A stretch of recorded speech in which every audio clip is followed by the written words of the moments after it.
안녕하세요. 오늘도 사연 살롱을 찾아주셔서 감사합니다. 경기도에 살고 있는 평범한 애들 엄마예요. 돌이켜 생각해보면 이런 팔자가 있을까 싶기도 해서 한번 글을 남겨보아요. 형편이 어려워 곧바로 20살이 되자마자 공장에 취직을 했고 주야 교대 근무를 하며 지냈어요. 친정이 어려웠기 때문에 돈을 벌어서 생활비를 보태야 했고 남들은 대학 가고 미팅할 때 나는 왜 밤낮 바꿔가며 생활을 해야 하나 한탄도 많이 했어요. 그리고 그때 남편을 만났는데 남편은 저의 초등학교 동창이자 제가 아주 많이 좋아했던 첫사랑이었어요. 우연히 만나기도 했고 저에게 아는 척을 해주길래 너무 고맙더라고요. 듣기로는 대학에 가서 취직도 했다는데 그런 사람이 저를 아는 척 해준다는 게 참 고마운 마음이 들었죠. 오랜만에 봐서 그런가 첫사랑은 저를 친근히 대해주었네요. 야, 현경이지? 반갑다. 우리 동창회도 하는데 종종 나와. 친구들도 가끔 나오고 그러는데 얼마 전에 네 얘기도 나왔어. 아, 고마워. 여유 되면 갈게. 아직도 뭐든 열심히 하네. 학교 다닐 때도 네가 제일 열심히 했잖아. 변화 없구나. 오랜만에 만난 첫사랑은 변함없이 멋있었고 팍팍한 제 삶에 조금의 설렘을 주더라고요. 그리고 종종 고민 상담을 핑계로 자주 만나던 중 결혼할 여자가 있었다는 것도, 그리고 그 여자네 집에서 거센 반대를 하여 파혼을 했다는 것도 알게 되었어요. 너 기훈이 소식 진짜 몰랐구나. 유명하지. 걔랑 설아랑 고등학교 때부터 만나가지고 결혼까지 한다고 뭐 어쩐다고 했는데 결국 깨졌잖아. 설아네 부모님이 보통 부모님이니? 이 지역의 유지에다가 서로 정도면 내놓으라 하는 남자들이 줄을 설 텐데 뭐하러 기훈이 같은 사회를 보겠어. 그래서 결국에 헤어졌잖아. 하긴 네가 동창회를 안 나오기도 하고 동창들이랑 연락을 잘 안 하니까 모르기도 하겠다. 기훈이가 파혼했다는 건 들었어. 근데 그게 설아였구나. 하긴 기훈이가 초등학생 때부터 설아를 좋아했지. 제 눈에는 너무 멋있고 능력 있어 보이는 동창이었는데 왜 파혼을 당했을까 싶은 생각이 들었지만 파혼을 한 그 집은 첫사랑 동창보다 더 어마어마한 집안의 여자였어요. 집안의 반대로 헤어져서 그런지 너무도 힘들어했네요. 내가 너한테 이런 소리도 하고 미안하다. 근데 어디 가서 얘기할 데도 없고 착잡해서 그래. 참나. 나도 내 꼴이 우스워 죽겠어. 자기네가 뭐 그리 잘났다고 날 이렇게 무시하는지 두고 봐. 내가 진짜 더 잘 될 테니까. 속상하겠다. 괜찮아. 나한테는 털어놔도 돼.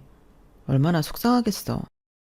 내 여자친구도 너처럼 따뜻하게 얘기해주고 본인 부모님들을 설득했으면 얼마나 좋아. 근데 걔는 자기네 부모님들 말이라면 껌뻑 죽어. 그래서 나도 됐다고 했어. 내가 뭐가 아쉬워서 빌면서 결혼을 하겠어? 안 그래? 그래, 또 좋은 사람 나타날 거야.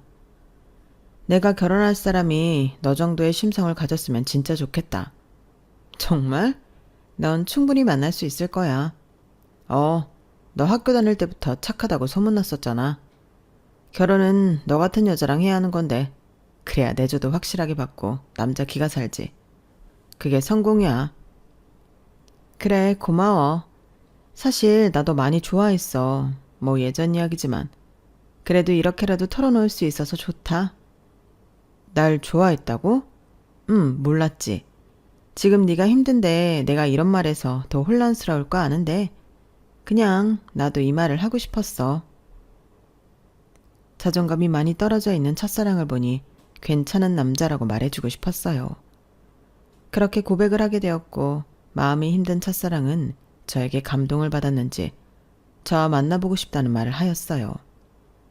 그리고 저희는 짧은 연애 후 결혼을 했어요.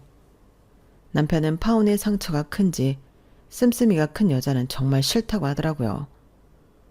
결혼은 너같이 무력 없는 여자랑 하는 게 맞는 것 같아. 그 말이 처음에는 좋게 들렸어요. 그저 저를 인정해주는 느낌이 들어서 말이죠.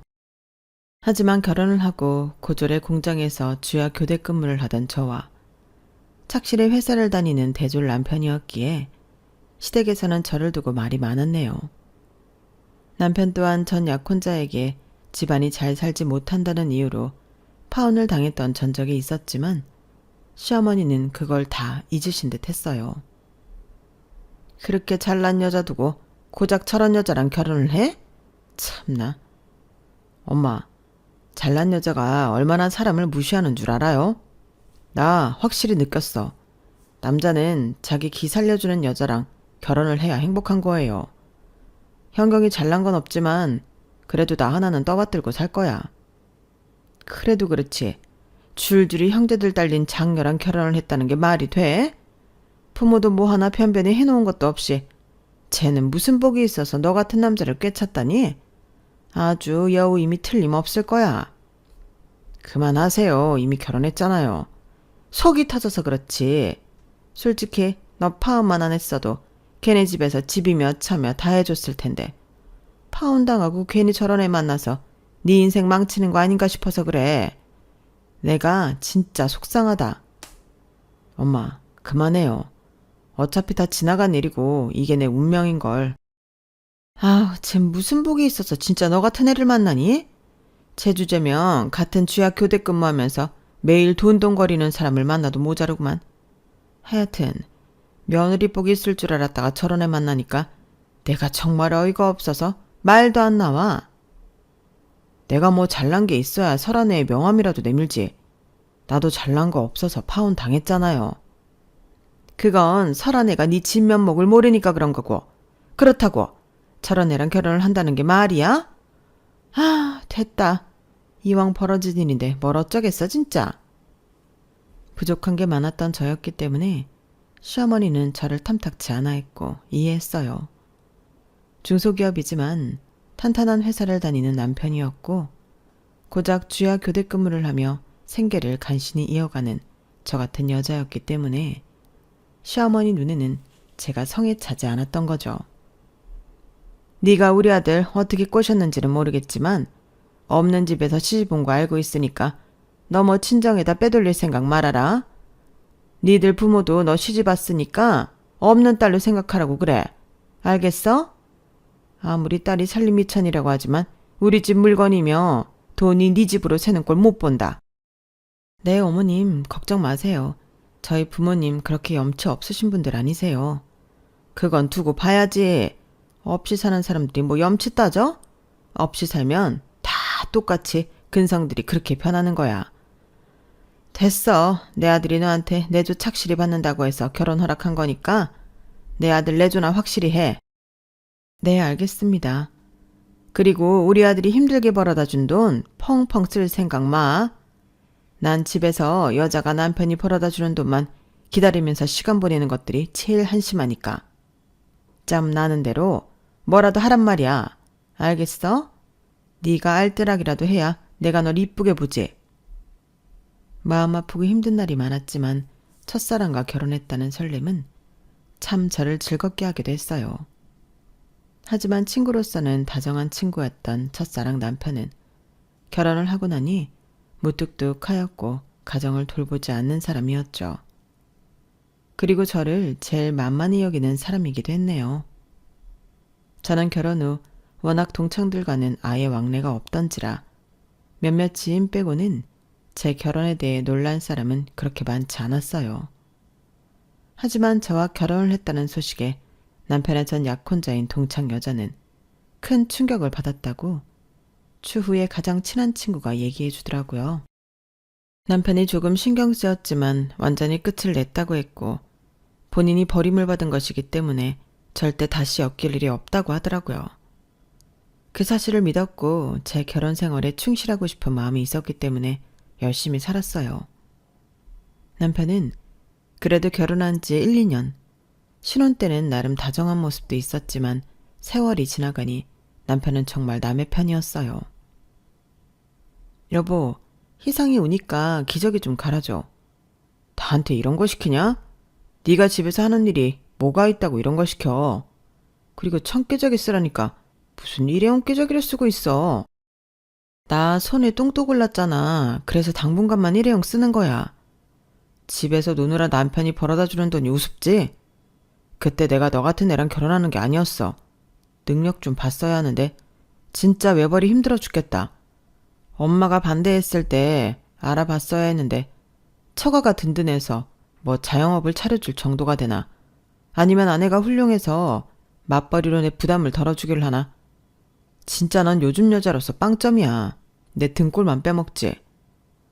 무슨 말을 그렇게 해. 그리고 내가 놀아? 나 새벽에 우유 배달 갔다가 하루 종일 애 둘 보는데 이건 뭐 쉬운 줄 알아? 당신은 아침에 일어나서 회사 갔다가 집에 오면 끝이지? 나는 연년생 애들 보면서 하루 종일 시달려. 알아? 내가 나 위해서 이러고 살아? 당신이랑 그래도 낳은 우리 아이들이니까 책임지고 하는 거잖아. 당신이 하도 돈으로 죽는 소리 하니까 새벽에 우유 배달도 하고. 그깟 거 얼마나 한다고.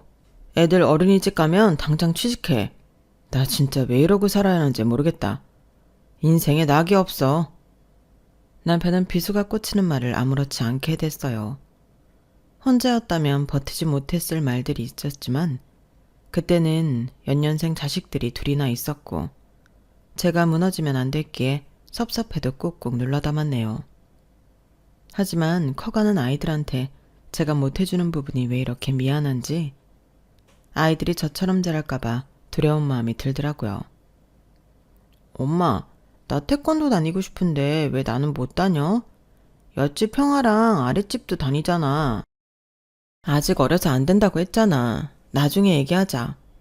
나보다 어린 애들도 다닌단 말이야. 보내줘. 우리 집은 맨날 다 안 된다고 그래. 그게 아니라 엄마가 조금만 더 여유가 생기면 보내줄게. 지금은 조금 보내주기가 힘들어. 응? 희상이 엄마가 돈가스 튀겨줄게. 아, 싫어. 나도 태권도 보내줘. 아이가 하고 싶어하는 걸 해주지 못할 때의 자괴감은 정말 상상할 수 없었어요. 여보, 희상이가 몇 달 전부터 태권도 다니고 싶다고 노래를 부르는데 우리 희상이만 태권도 하나 끊어줄까? 남편이 돈 쓰는 걸 너무나도 싫어해서 이런 말들이 조심스러웠지만 그래도 아들들이 하고 싶다고 하는 것은 꼭 해주고 싶은 마음이었어요. 그날도 퇴근하고 돌아온 남편을 붙잡고 간곡히 이야기를 했는데 역시나 돌아오는 대답은 정말 차가웠어요. 팔자 좋다. 태권도? 너 내가 회사에서 얼마짜리 밥 먹는 줄 알아? 나 혼자 특식 못 먹고 맨날 일반 밥 먹는데 불쌍하지도 않냐? 네 애는 안타깝고 서방은 아침에 나가서 저녁까지 일하고 오는데 괜찮아? 그딴 소리 할 거면 말도 꺼내지 마. 조금만 더 아껴서 태권도는 보내줄 수 있잖아. 나 파트타임으로 계산대 아르바이트도 하고 우유 배달도 하고 있으니까. 응? 그거는 우리 집 생활비 하는 거지. 내가 빚 많다고 했지? 내 월급으로 빚 갚고 네가 번 그 꼴랑 얼마 안 되는 돈으로 생활비 하는데 거기서 애 태권도까지 보내면 어떻게 살라는 거야. 생각을 하고 말해. 남편은 늘 이런 식이었어요. 정말 여유란 일도 없었고 애들이 어릴 때나 컸을 때나 정말 돈 한 푼 쓰기를 아까워했었네요. 그때는 사는 게 팍팍하고 전세 대출도 갚아야 하기에 그런가라고 애써 생각했죠. 워낙 제가 없이 자라고 힘들게 자라서 하고 싶은 걸 못해보고 큰 여한이 커서 그런지 자식들에게만큼은 저처럼 크게 하고 싶지 않은 마음이 가장 컸어요. 제 몸이 괜찮은 선에서 할 수 있는 것들을 해 보탬이 되고 싶은 마음이 있었네요. 나 저녁에 대리운전 아르바이트 하나 더 하기로 했어. 그러니까 당신 퇴근하면 저녁은 혼자 차려 먹어. 애들만 재워주고. 뭐? 나보고 밥을 혼자 차려 먹으라고? 아니, 내가 다 해놓고 나갈 테니까 그냥 차려만 먹으면 돼. 남편은 제 한마디에 표정이 굳었어요. 넌 잘하는 게 뭐야? 네가 솔직히 돈을 잘 벌어서 나한테 도움이 되냐? 아니면 내조를 잘해서 나 진짜 집안일에 신경 하나를 안 쓰게 하냐? 능력이 없으니까 매일같이 아르바이트나 전전하면서 신랑 보고 집이나 신경 쓰라고? 진짜 한숨이 나온다. 내가 뭘 그렇게 잘못했는데. 나 결혼해서 지금까지 애기 낳고 조금 쉰 것 말고는 한 번도 논 적 없어. 내가 취직 못하는 이유가 뭔데? 우리 애들 그럼 낮에 누가 봐줘? 남들은 이모님 쓴다, 친정이나 시댁이 도와준다고 하는데 어디 하나 도움 받을 데 없는 우리가 어떻게 맞벌이를 하냐고. 그래서 내가 당신한테 짐 안 대려고 새벽보다 밤까지 시간 날 때마다 아르바이트 해가며 이 집 생활비 되는 거잖아. 근데 당신은 어떻게 매번 이런 말만 해? 나야말로 당신한테 진짜 실망이야. 당신이 애초에 이런 사람인 거 알았으면 나도 이 결혼 안 했어. 알아? 당신만 후회하는 줄 알아? 나도 후회해. 와, 김연경, 너 진짜 말 막한다. 이제서야 네 본성이 나오는 건가? 나 좋아했다고 하면서 나 마음 약할 때 꼬셔놓고는 이제 와서 후회? 내 인생 네가 망친 거야, 알아? 너만 아니었으면 나 그때 결혼하려고 했던 여자랑 어떻게든 잘 될 수 있었다고. 심장이 내려앉더라고요. 평생을 저렇게 생각했겠구나 싶은 게 나랑 그럼 왜 결혼했지? 라는 생각이 들어 너무 속상했어요. 하지만 그런 감정에 빠져들어 사사롭게 연민에 빠져있을 때가 아니었기 때문에 저 역시 악다구니를 썼었네요. 결혼은 당신이 하자고 한 거야. 이제라도 물러 그럼. 너 뭐 믿고 그러냐? 네 학벌에, 네 능력에 이혼까지 하면 어쩌려고 그래? 처음 보는 저의 모습에 아이들은 그 자리에서 울음을 터뜨리더라고요. 애들 울음소리에 정신이 차려지고 있었죠. 아니야 얘들아 미안해. 아빠랑 조금 다툰 거야. 그러니까 울지 말고 방으로 들어가. 애들 앞에서는 창피한가 보지? 나도 너 때문에 되는 일 없어서 짜증나니까 당분간 회사 기숙사에서 먹고 자고 할 거야. 이 말을 끝으로 남편은 근 3주간을 집에 들어오지 않았고 회사 기숙사에서 먹고 자고 출근을 하였어요. 어쩔 수 없이 제가 먼저 사과를 청하고 끝난 싸움이었죠. 그러니까 집에서 큰 소리 내지 마. 어차피 네가 사과할 거 왜 큰 소리 내냐? 오늘 삼겹살이나 구워놔. 일찍 들어갈 거니까.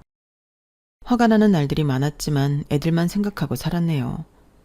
제가 결핍이 많아서 그런지 애들한테는 원하는 걸 뭐든 다 해주고 싶었고 뭐든지 경험을 해봐야 밖에 나가야 주눅이 들지 않는다는 것도 알았거든요.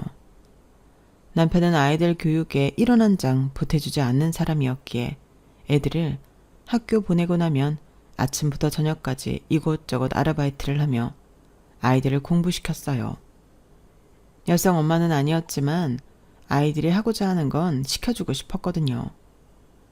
다행히 아이들은 제가 돈을 힘들게 벌어 학원을 보내주는 것을 알아서 그런지 정말 열심히 하더라고요. 그리고 저는 정말 아이들이 커가는 동안 제 시간이 없는 삶을 살았어요. 하지만 남편은 형편이 어렵다 하면서도 본인 여가 생활을 즐겼고 어디 모임이 있다 하면 빠지지 않았어요. 나 동창회 가니까 그때 백화점에서 산 코트 있지? 그거 드라이 맡겨놔. 오랜만에 동창회에 간다는 남편이었기에 저 역시 정말 오랜만이지만 친구들 얼굴을 보고 싶더라고요.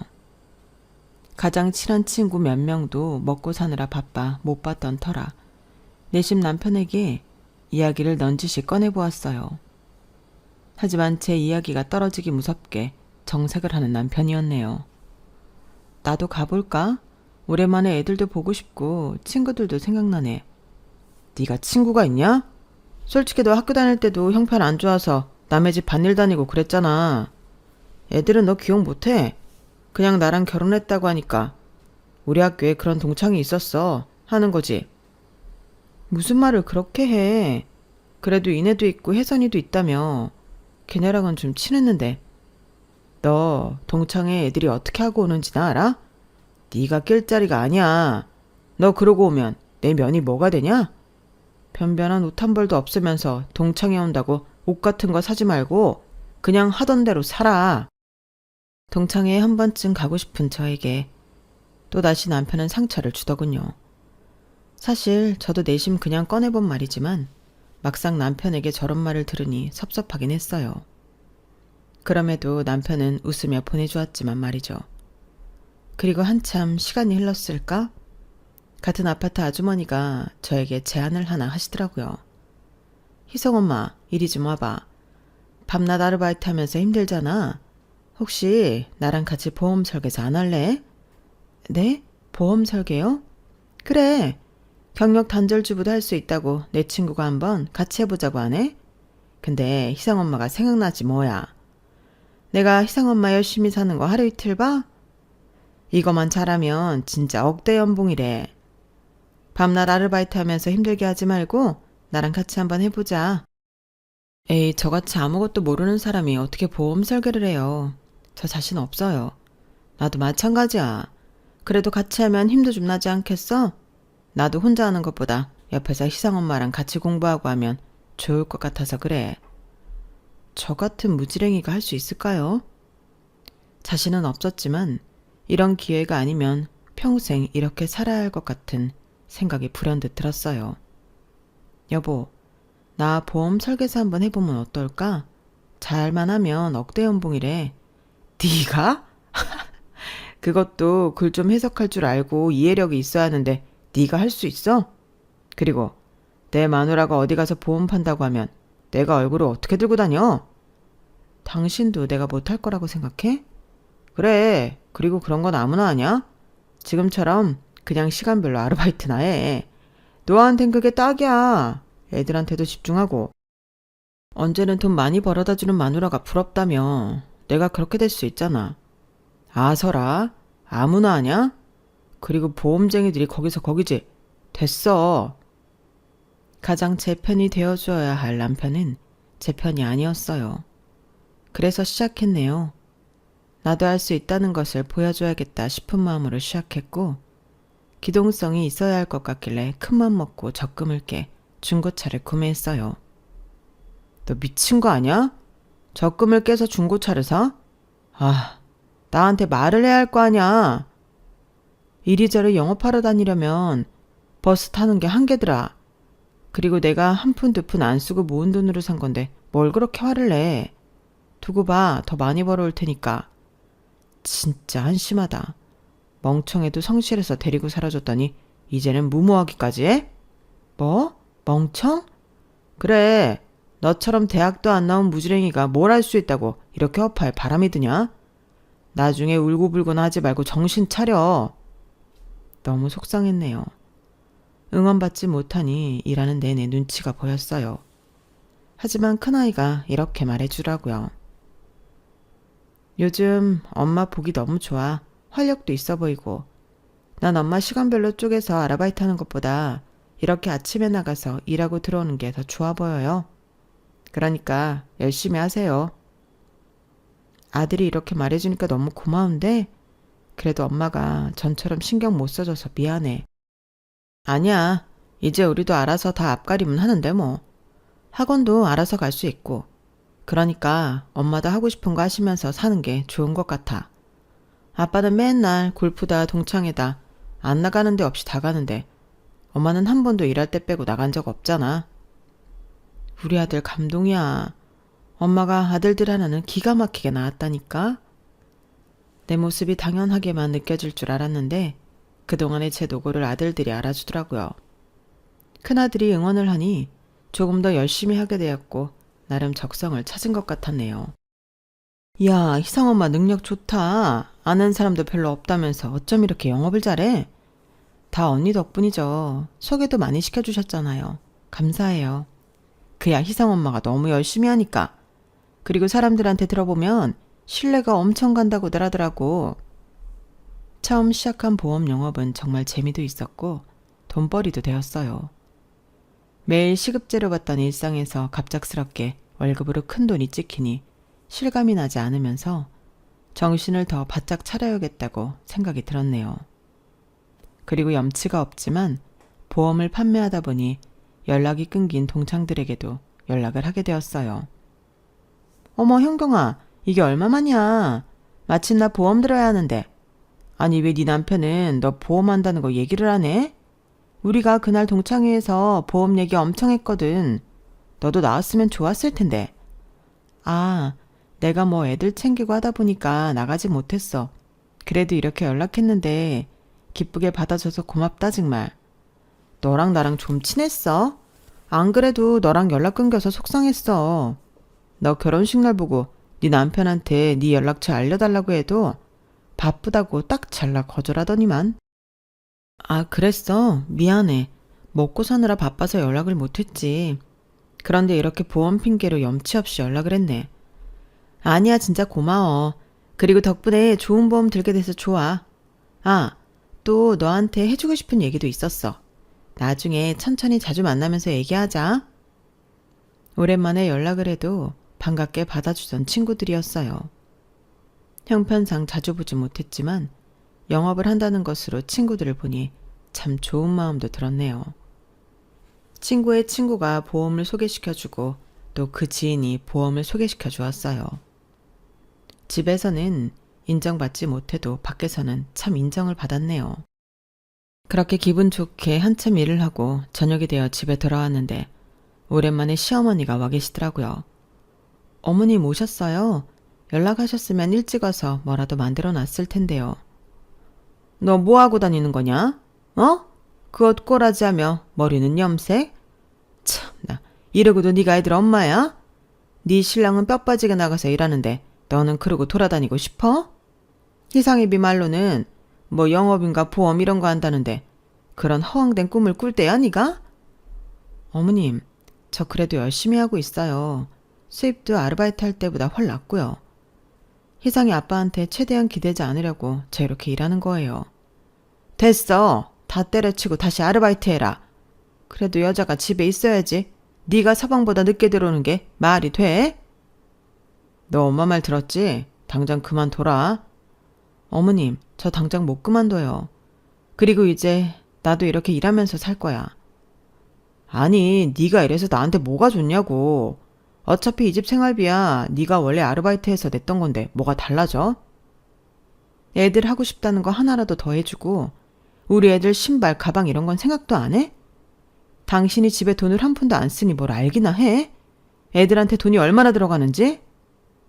너 지금 내 앞에서 우리 아들 무시하냐? 내 앞에서도 이런데 나 없으면 어쩔 거야? 고졸 공순이 데려다가 결혼시켜줬더니만 이제 와서 큰 소리네. 엄마, 됐어. 그만해요. 나 회사 사정 힘들어져서 월급도 깎였는데 네가 그럼 내 용돈 좀 보태야 되겠네. 그래, 네가 그렇게 잘났으면 우리 아들한테 그동안 빼먹은 돈 채워서 줘라. 사실 결혼하면서 남편에게 정말 생활비 명목으로 받은 건 신혼 1, 2년 뿐이었어요. 그 외 제가 다 아르바이트해서 가정생활을 유지했었기 때문에 어머님의 저런 말들이 어이가 없었네요. 그렇지만 아이들도 있고 큰소리 나는 게 싫어서 애들 아빠하기에 참았죠. 한바탕 시어머니라는 쓰나미가 휩쓸고 갔고 가정에 대해 다시 한번 생각해보게 되었네요. 그럼에도 하루라도 열심히 안 할 수가 없던 형편이었기에 정말 열심히 살았어요. 돈을 벌게 되니 친정엄마도 모셔서 맛있는 식사 한번 대접해드리고 싶다는 생각이 들었어요. 일하는 중간에 짬을 내 엄마를 모시고 식사를 하는데 엄마가 참 많이 우시더라고요. 고맙다. 너 힘든데 뭘 이런 것까지 사. 엄마는 나 요새 돈도 벌고 괜찮아. 돈 벌면 엄마가 좋아하는 거 맘 편히 사드리고 싶었어. 그동안 내가 너무 무심했지? 엄마 미안해. 앞으로 종종 사드릴게. 그러니까 건강만 하셔. 알겠지? 더 힘든데 뭘. 새벽부터 밤까지 매일을 일하는데 내가 너한테 어떻게 이런 걸 얻어먹냐. 엄마라고 뭐 하나 보탬이 되지도 못하는데. 엄마는 그런 말 마세요. 조금 더 도와드리고 결혼했어야 했는데 미안해요. 나도 그때는 어려가지고 그냥 마냥 이 현실을 벗어나고 싶어서 결혼했어. 장녀가 돼가지고 집 생각 안 하고 말이야. 미안해. 너한테 미안하지. 평생을 너 가지고 싶은 거 하나 제대로 못 해줬는데. 엄마와 이런저런 얘기를 하니 참 좋다는 생각이 들었어요. 앞으로 더 잘해드려야겠다 싶은 마음이 들었고 집까지 잘 모셔다 드렸네요. 그리고 그날 저녁 남동생한테 전화가 왔는데 그건 청천벽력 같은 소리였어요. 불행은 예기치 않게 찾아왔고 그날 밤 친정엄마는 심장마비로 돌아가시고 말았다는 소리였어요. 분명 같이 밥도 먹고 앞으로 잘하겠다고 얘기까지 했는데 어떻게 이렇게 될 수 있나 싶은 마음이 들면서 후회가 밀려왔어요. 그 와중에 남편은 야근을 한답시고 연락이 되지 않았고 아들들과 같이 장례식에 들어가자 뒤이어 아들들의 연락을 받고 남편이 왔어요. 오자마자 위로는커녕 바쁘다는 둥 제 형제들에게 본인이 난감하고 말하더라고요. 하필 바쁜 와중에 돌아가실 게 뭐야. 뭐 처남들도 정신없겠지만 내가 그래도 맞사이잖아. 할 건 해야지. 처남들도 나 같은 매형 둬서 좋은 줄 알아. 누나도 나 만나서 솔직히 팔자 폈지. 평생 공순이만 하다가 그래도 가정주부 시켜줬잖아. 매형, 그래도 엄마 돌아가셔서 누나가 많이 속상해해요. 마지막에 같이 식사도 한 게 누나라는데 많이 위로해 주세요. 뭐? 식사? 참나 돈이 썩어났나. 맨날 돈 없다 하면서 그래도 할 건 다 하고 다녔네. 뭐 알겠어. 누나야 솔직히 시간이 지나면 괜찮아지지. 나 만나서 얼마나 행복해. 안 그래? 너무 서글퍼 앉아있는데 저 따위 막말을 하는 남편이었어요. 제 동생들도 남편의 말에 당황해했지만 워낙 착한 동생들이었기에 별다른 말을 하지 않았죠. 그렇게 장례식을 다 마쳤는데 마지막까지 시댁에서는 한 명도 방문하지 않았네요. 누나랑 같이 사는 사람이니까 그동안 처가에 무신경한 것도 그러려니 하고 넘어갔는데 너무한 거 아니야? 본인 사람들 불러서 장례 3일 내내 술이나 퍼마시고 제대로 된 인간 아닌 것 같아. 미안하다. 니들 볼 면목이 없어. 누나, 뭐 누나 선택이니까 어쩔 수 없지만 지금이라도 안 늦었어. 우리 누나가 왜 이런 대접받고 살아야 해? 그동안엔 엄마가 살아계셔서 따로 얘기는 안 했지만 우리도 있고 누나, 아들들 얼마나 잘 키웠어. 그러니까 저 인간이랑 사는 거 다시 생각해 진짜. 인간이 아니야. 어떻게 시댁에서 단 한 명도 조문을 안 오냐? 남동생의 말에 얼굴이 화끈거렸고 제 인생에 대해 계속 뒤돌아보게 되었네요. 엄마가 돌아가신 슬픔과 더불어 정말 악착같이 살았다. 이런 박복한 인생 하면서 제 눈에서는 그날 눈물이 쏟아졌어요. 그러다 문득 남편의 인성을 보면서 원래가 그런 집안이니 내가 뭘 기대하나 싶은 마음도 들었어요. 그렇게 장례식 후 친정 엄마네 집에 들러 이것저것 정리를 하고 있는데 다급히 남편에게 전화가 왔어요. 왜? 나 엄마 유품 정리 중이야. 빨리 와. 얘기할 건 해야지. 엄마의 장례식 후 다급한 남편의 전화를 받고 갔더니 남편은 소파에 드러눕더니 한마디 하더라고요. 내가 생각을 해봤는데 솔직히 네가 장녀이기도 하고 내가 맞사위로서 장모님 장례식에서 한 게 많잖아. 너랑 네 동생들 줄줄이 울어서 조문객도 받지도 못하는 와중에 내가 이성을 차리기도 했고 그래서 그런데 너 요즘 벌이도 좀 나아졌다고 하니까 3일장 수고비로 100만 원만 주라. 사실 원래는 200인데 나도 양심 있잖아. 더 이상 참을 수 없던 저는 그 길로 남편의 짐을 싸서 시댁으로 보내버렸네요. 장모님 장례식에서 술이나 퍼마셨으면서 본인이 대단한 일을 한 것 마냥 돈을 요구하는 게 너무 어이가 없었어요. 설사 대단한 일을 했다고 하더라도 상식적이라면 저렇게 돈을 요구하는 게 정상인가 싶으면서 이젠 못 찾겠다는 생각이 들었죠. 야, 너 제정신이야? 미쳤네 진짜. 감히 내 집에서 나를 쫓아내? 누가 네 집이야.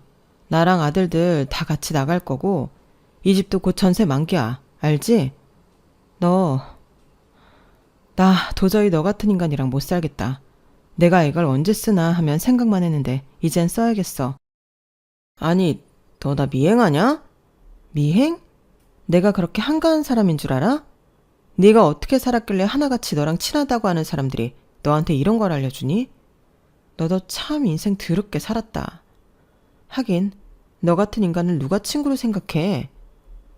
어이없는 남편을 향해 전 사진 여러 장을 던졌고 그 사진에는 동창회에서 제외한 예전 약혼녀 동창과 남편의 애정행각 사진들이었어요. 그리고 그 동창 약혼녀와는 아주 오래전부터 다시 만나고 있다는 것 또한 알아냈었죠. 보험을 하고 보니 친한 친구들 몇몇과 연락이 닿았고 그 친구들이 동창을 많이 소개시켜 주었어요. 그리고 하나둘 저에게 제보를 해주는 동창들이었죠. 기훈이가 왜 그렇게 너를 안 데리고 나왔는지 우린 다 알지. 걔 설아랑 다시 만나잖아. 네가 아무것도 모르는 것 같아서 얘기하는 거야. 너는 이렇게 열심히 보험 팔러 다니는데 걔네는 맨날 골프 치고 여행 다니고. 기훈이가 그렇게 돈을 잘 쓴다고 하더라. 너 정신 똑똑히 차려. 우리가 걔네 커플, 아니 불륜 커플이지? 그 커플들 눈꽃이라서 아주 혼났어. 어떻게 조광지철을 두고 바람을 피니? 그런 인간들은 아주 가만두지 말아야 해. 그리고 걔는 별도 없나 봐? 어떻게 설아한테 버림받고 걔를 또 만나? 걔네 헤어진 거 우리가 다 아는데. 너 마음 독하게 먹어. 혹시라도 법정에서 증언을 해야 한다면 우리가 다 해줄 거니까. 고맙다. 친구라고 내가 보험 때문에 연락했는데 이렇게 내 편이 되어줘서. 수십 년 만에 만나도 친구는 친구지. 그리고 네가 학교 다닐 때 얼마나 열심히 살았냐? 우리가 말은 안 해서 그렇지 너 되게 대단하다고 생각했어. 그러니까 너무 미안해하지 마라. 참 박복하게 살았다고 생각이 들었는데 저의 손을 잡으면서 제 편이 되어주겠다고 하는 친구들을 보니 그 시절 꽤 열심히 살았구나 싶었네요. 남도 이렇게 내 편이 되어주는데 살부비고 산 남편은 어찌 저 모양일까 싶으면서 정말 많이 고민했어요. 하지만 참으니 병이 되었고 저는 더 이상은 하지 못하겠다고 판단이 들었죠. 그리고 이혼한 날만 손꼽아 기다렸어요. 그리고 친정엄마가 돌아가시고 난 뒤 남편이 하는 행동을 보고 전 그 즉시 이혼을 행동에 옮기기 시작한 거예요. 남편은 정말 어이없어 했는데 저를 막을 수는 없었네요. 내가 모를 것 같았어? 당신은 나를 고졸, 무지랭이로 생각했나 본데 나 이거 알고 많이 준비했어. 이제 넌 그냥 당하기만 하면 돼. 그동안 내가 너랑 살면서 당했던 거 이젠 네가 그대로 돌려받을 줄 알아.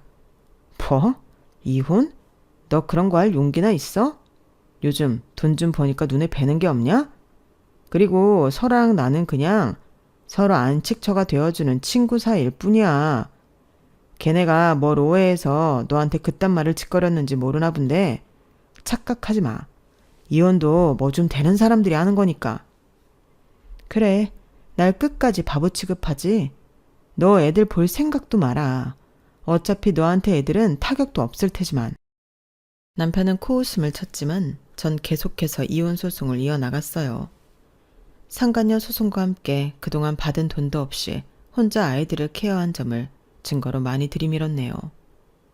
변호사는 제가 살아온 세월을 듣고 믿을 수 없다는 말도 하였어요. 남편한테 생활비 한 푼 받지 않고 그럼 혼자 키운 거나 다름없네요. 위자료 꽤 많이 받으실 수 있겠어요. 감사합니다. 꼭 도와주세요. 그렇게 남편에게 소송이 들어가게 되었고 남편은 저와 이혼 소송이 들어가자 그제서야 코가 석자인 걸 깨달았어요. 이혼은 무슨 이혼이야. 너 애들 생각 안 해? 애들을 그렇게 목숨처럼 귀하게 여기더니 한부모 자식 만들 거야? 너 같은 아빠 없는 게 나아. 애들이 그러더라. 아빠랑은 추억이 하나도 없어서 슬프지도 않다고. 네가 그런 인간이야. 평생 가정을 뒤로하고 너 하나만 건사하고 살았지. 이기적인 인간. 그냥 이제 깨끗이 이혼하고 네가 하고 싶은 대로 혼자 살아. 이혼 못한다니까. 왜 못하냐고. 당신이 원하는 게 이거 아니야? 갈 데 없단 말이야. 뭐? 당신 그렇게 사랑하는 전 약혼자한테 가. 잊지 못해서 지금까지 만나는 거잖아. 그리고 그 약혼자랑 결혼했어야 한다고 나 볼 때마다 한탄하는 당신 어머니도 있으니까 거길 가든지 하면 될 거 아니야. 엄마네 집 날렸어. 그리고 나 사기당했다. 그러니까 이혼 못해. 부부가 왜 부부냐? 이럴 때일수록 네가 나 챙겨줘야 하는 거 아니야? 그래도 내가 네 남편인데. 진짜 뻔뻔하다. 그리고 사기라니. 그냥 그렇게만 알고 있어. 나도 지금 가만 안 있을 거니까. 남편이 사기를 당했다고 횡설수설했지만 곧이어 남편이 사기를 당했다고 하는 전말을 들을 수가 있었어요. 이혼 소송? 잘했다 진짜. 걔 전 약혼자고 나발이고 설아이가 그렇게 쫄딱 망했대. 그래서 설아가 기훈이 등쳐먹으려고 접근한 거래. 아주 오랜 시간 공들였다고. 동창들 사이에서 자자해. 기훈이는 그것도 모르고 옛사랑이 생각나서 바람 피우고 지 엄마 집 전 세금까지 빼서 갖다 바친 거라더라. 진짜 기가 막히네. 그치? 우리도 소름이야. 잘 됐어. 이참에 확실히 끝내. 걔가 너 배신했잖아. 가족에게 차갑고 나몰라라 해도 마음만은 그래도 가장의 책임감을 가지고 있을 줄 알았는데 내 아들들한테는 한 푼을 쓰기 아쉬워하면서 상구 언니한테는 그렇게 투자까지 했다는 게 더욱더 저를 대노하게 만들었어요. 애초에 저는 그저 이 집에서 정말 이런 존재였네요. 남편은 제가 마음이 변할 것 같지 않자 아이들을 설득하려고 했어요. 너희 엄마 혼자 사는 거 볼 거야? 요즘 세상이 아무리 변했다지만 여자 혼자 살아가기가 얼마나 힘든 줄 아냐? 니들이라면 껌뻑 죽는 네 엄마니까 니네가 잘 얘기해서 아빠 좀 봐주라고 해. 그래도 내가 니들 아빠인데 이혼은 좀 그렇잖아. 니네 장가갈 때도 흠이야. 아빠, 진짜 너무하네요. 엄마가 불쌍해요.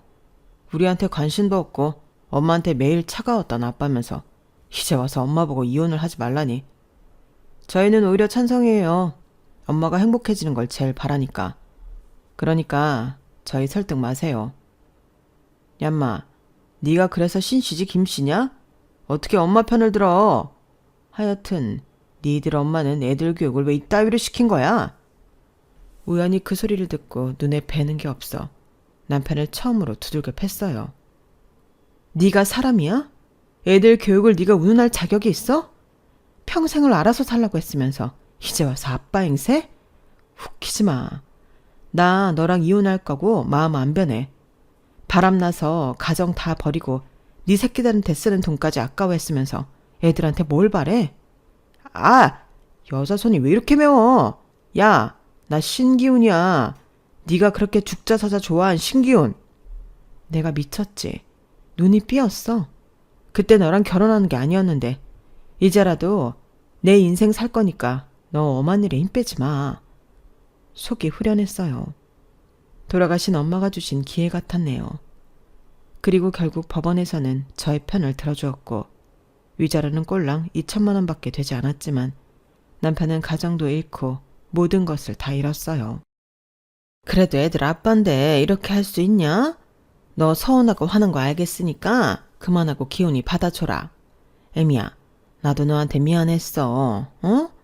이제 와서 저렇게 혼자 원룸방에서 지내는 거 어떻게 견디라는 거야 나보고. 네가 착하니까 한 번만 봐줘. 착하면 다 봐줘야 해요? 어머님 처음이시네요. 저한테 이렇게 나긋나긋하신 거. 됐어요. 이 같은 사람 만난 거 제 팔자기도 하지만 이제 저도 대 인생 펼치며 살려고요. 고졸 공순이 벗어나서 멋지게 살고 싶네요. 구질구질하게 불륜에 눈멀어 사기당한 남편 뒤처리하고 싶지 않아요. 어머님은 아무 말씀 없으셨어요. 그리고 전 제가 번 돈과 엄마의 사망보험금으로 아들들과 살 전셋집을 마련했고 정말 발이 부르트게 더 달렸네요. 이제는 중고차가 아닌 벤츠를 타고 주말이면 지인들을 만나 커피 한잔하는 여유까지 가지고 살고 있어요. 이 악물면 되더라고요. 남편은 저와 이혼 후 모든 걸 다 잃었기 때문에 상간녀에게도 소송을 걸었지만 본인이 원해서 한 투자, 즉 돈을 돌려받을 수가 없었다고 했어요. 그러자 아이들을 찾아와 빌다시피 하는 구질구질한 모습을 보였네요. 아빠가 잘못했다. 니들 엄마랑은 이렇게 됐어도 내가 그래도 니네 아빠인데 이렇게 아빠 내칠 거야? 그냥 엄마한테 잘 얘기해서 아빠 좀 봐주라고 해. 아빠가 이제 니들한테 잘할게. 한참 필요할 때는 무신경하더니 이제 와서 다 큰 우리한테 잘한다고요? 됐어요. 저희는 할머니도 그리고 아빠도 보기 싫으니까 연락 마세요. 엄마 이제서야 행복 찾아가는데 엄마 귀찮게 하면 그땐 저희가 가만 안 있을 거예요. 남편은 그렇게 젊은 시절 저희가 내팽겨 쳤던 벌을 받았네요. 진짜 속이 다 시원하다. 기훈이랑 설아 진짜 그 꼴 날 줄 알았다니까. 요란하게 사랑했으니 요란하게 벌 받아야지. 현경아, 축하해. 너 이제 행복할 일만 남았을 거야. 고맙다. 니들 아니었으면 나는 엄두도 못 냈을 거야. 그러니까 힘내야지. 그래도 어쩜 아들들을 그렇게 잘 키웠니? 한 명은 고려대, 한 명은 가학고. 너 진짜 존경받을 만해. 평생 아르바이트 하며 키웠다며? 아들들이 잘 따라와줬지. 나처럼 안 되게 하려고. 그래도 열심히 키웠는데 아마 마지막에 아빠랑 엄마의 진흙탕 싸움을 보면서 그래도 상처받았을까 걱정돼. 속 시원히 이혼을 했지만 자식들에게는 상처가 될까 늘 고민이고 걱정이었어요. 하지만 자식들은 제가 웃는 날이 많아지니 본인들도 행복하다고 덩달아 얘기해주네요. 지금은 애들이 더 커서 본인 앞가림을 하고 있어 제 노년을 준비하고 있어요. 초년 청년의 일이 고생하고 지금은 제가 아끼는 벤츠를 타고 드라이브를 할 때면 사실 눈물과 웃음이 공존하게 되더라고요. 그리고 앞으로 더 씩씩하게 아이들에게 짐이 되지 말아야겠다는 생각을 하면서 다시 머리를 비우고는 해요. 보험을 하다 보면 여러 고객들을 만나면서 사실 저도 위로가 많이 되고 있어요. 제 이야기도 가끔 해드리고 살아오신 인생 이야기들도 듣고 그러다 보니 정말 제 적성에 맞으면서 일이 즐겁다는 생각을 하고 있거든요. 김양경 컨설턴트님, 이번 달도 보험왕이시네요. 진짜 이렇게 한결같이 보험왕 하는 비결이 뭔가요? 진짜 꾸준하다니까. 우리 김양경 컨설턴트님 없으면 우리 지점 큰일이에요. 지점장님이 그렇게 말씀해 주셔서 감사해요. 더 열심히 해야죠. 거봐 희상엄마, 나랑 같이 하길 잘했지? 난 희상엄마가 이렇게 잘할 줄 알았다니까. 다 언니 덕분이죠. 나 언니 아니었으면 여기까지 못 왔어. 내 인생의 은인이나 다름없어요. 고마워 정말. 희성엄마가 옆에 있어서 나도 지금까지 하잖아. 우리 다 서로가 도운 거야. 지금까지 그래왔던 것처럼 앞으로도 이렇게 살다 보면 더 기쁠 날이 오겠죠. 딱 지금만큼만 같았으면 좋겠는 요즘, 이 글을 남기며 제 과거를 되새기고 살아갈게요. 후회 없는 삶을 남기지 말자가 그날 이후로 모토거든요. 여러분의 앞으로의 행보들이 좋은 발걸음이 되길 바라면서 글을 마무리해볼까 해요. 긴 글 들어주시고 제 사연에 공감해 주셨다면 정말 감사드릴게요. 여러분, 사연 댓글에 응원과 현명한 조언 부탁드려요. 좋아요와 구독은 저에게 큰 힘이 됩니다. 오늘도 좋은 일 가득하세요.